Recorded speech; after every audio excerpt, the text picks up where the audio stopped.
গাড়িটা ট্রেনিং কিছু হবে না, শুধু এইটুকু হবে।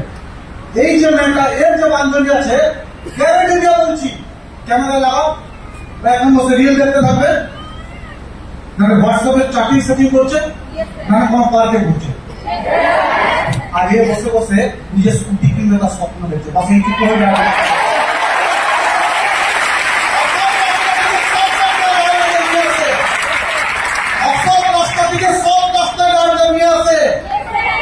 যে মানুষ নিজেকে বিচারও হবে, বেচারও হবে, যে আমার দ্বারা কিছু হবে না, তার কাছে তাকে বলে তুই যা করতে পারবি দুনিয়াতে কেউ করতে পারবে।